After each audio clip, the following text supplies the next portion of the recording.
Everything that I see seems to be permanent and separate, set up from its own side, existing inherently. This may be news to you, but well, not to me. And to break through that and understand how things actually exist is going to take many moons, very long time, I think, for me. And so I try to think a lot about impermanence. And so throughout the day, I try to continue to bring my mind to impermanence. And as His Holiness the Dalai Lama says in the foundation of Buddhist practice, while the direct and complete antidote to attachment is the realization of selflessness, an understanding of impermanence will prepare our mind to gain insight into the meaning of selflessness. In impermanence, it's the topic of the first of the four seals. And if we accept these four seals, we are considered Buddhists by view. And if we accept the Buddha, Dharma, and Sangha as our refuge, we are considered Buddhist by conduct. And so these four seals are: all conditioned phenomena are transient, all polluted phenomena are dukkha or unsatisfactory in nature, all phenomena are empty and selfless, and nirvana is true peace. So today I'd like to talk a little bit about the first seal: all conditioned phenomena are transient. Since all conditioned phenomena are products of causes and conditions, they undergo change, disintegrating from what they were and becoming something new. So it's easy to identify course change. It occurs when the continuum of a thing ceases. So something breaks, something dies, someone dies. Now, the reaction I have to something I experience that I see undergoing course change is proportional to the degree I have solidified it, seeing the thing or person as inherently existent, the degree I relate to them as permanent and unchanging. So if I am relating that way, then the reaction when something breaks or changes, if I'm holding on tight to it, then I have a big reaction. It's not so comfortable to have those kinds of reactions. They're quite misery-making.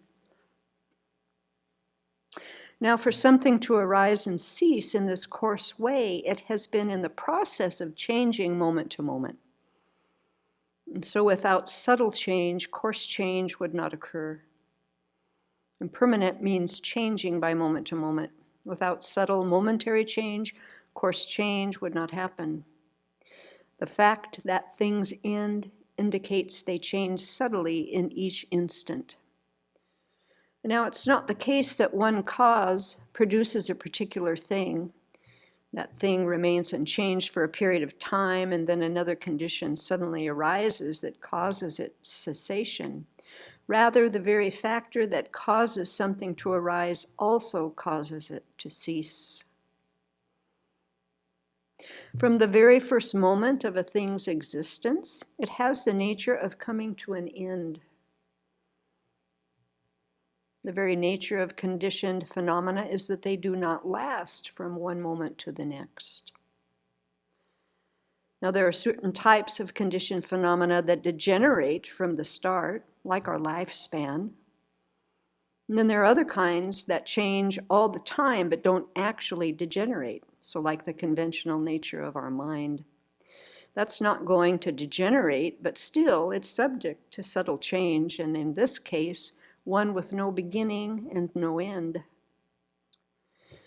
Although I spend a lot of time thinking about the past and planning for the future, the only time we ever live is in the present.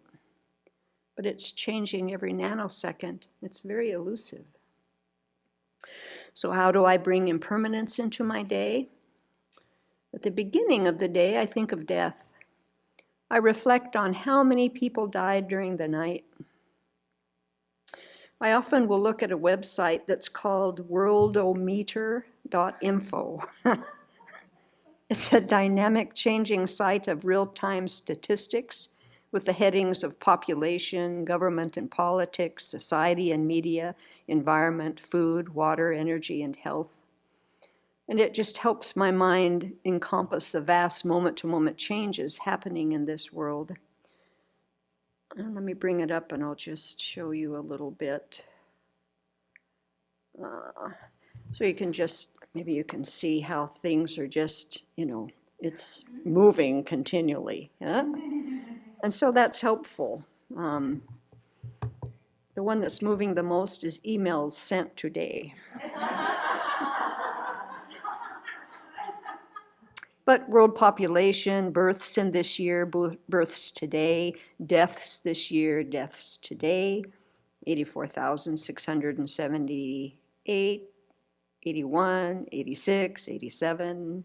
So you see it's, So it's helpful to remind myself of what is changing. People who died of hunger today, 16,110.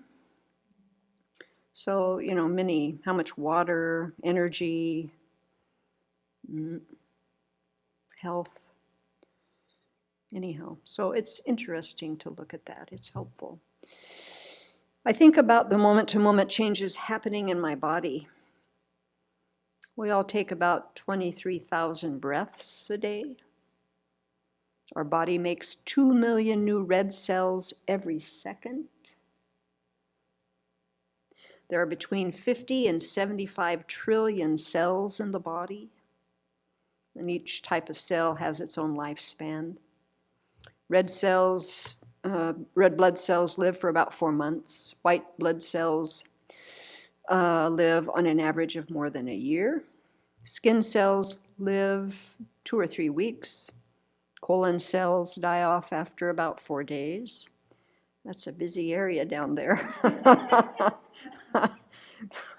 Brain cells typically last an entire lifetime. I also pay attention to those things that are deteriorating. So a bouquet of flowers, fruit in a bowl,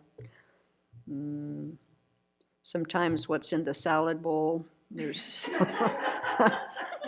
things that are looking quite suspect. And I wonder what they'll do to my colon when I eat them. I also make myself look at living beings that are dying. So flies in the meditation hall, mice in the compost bin. I just, again, look at things that are in the process of dying or have died to kind of jar me again to remember. When holding the cats here at the Abbey, I remind myself that they will die. This helps to keep my mind in reality and reduces and decreases my attachment, which otherwise will bring such pain when the cat dies. So I try to keep my mind more in the reality of changing moment to moment. I also pay attention to words, those I use and hear others using. I pay attention to the words that reflect permanence, always, never, constant. I also think about the labels that we use when we think about other people. In my practice, what I did before I became a nun, the word chronic was used a lot in mental health and physical health. And especially in mental health, when somebody was labeled that they had a chronic mental illness, those that cared for those people had a lot of despair and thought that there wasn't anything to do. The people themselves felt like they were, destined to be this for their entire life. And that was so limiting and so damaging and so not helpful. Not realistic at all, counter to what we think of as our Buddha nature. And I have never, ever worked with a person that had that label that did not change for the better with the right tools and the right help. And I thought about that today because yesterday we watched a documentary about the organization Partners in Health called Bending the Arc. And it tells the story of Partners in Health and the doctors and the humanitarians Jim Yong Kim, Ophelia Dahl, and Paul Farmer, who are devoted to innovative healthcare in impoverished nations. And this organization has given extraordinary help to impoverished nations, pushing against the common views that impoverished populations are unable to change. I looked on their website today, and they have a theory of change on their website, which really embodies dependent arising and impermanence. Their approach is one of accompaniment. We work side by side with our friends and colleagues at the community, local health authority, and global advocacy levels to show what is possible in global health delivery. We take our best practices and conduct research to demonstrate our impact and to educate current and future leaders at the local, national, and global levels. We are an organization that is diverse, nimble, and rises to the challenges we encounter with optimism, compassion, and tenacity. So when we look at what people that embody impermanence and embody the reality of what actually is, they do extraordinary things. And that is true for us too. We can do extraordinary things if we align ourselves with reality. Then there is nothing that cannot be accomplished. And of course, we have less suffering ourselves and create less suffering for others. And by doing that, we're able to progress on the path to really develop our bodhicitta and to then reach our final goal of full awakening. So let's think about impermanence as we go through our day.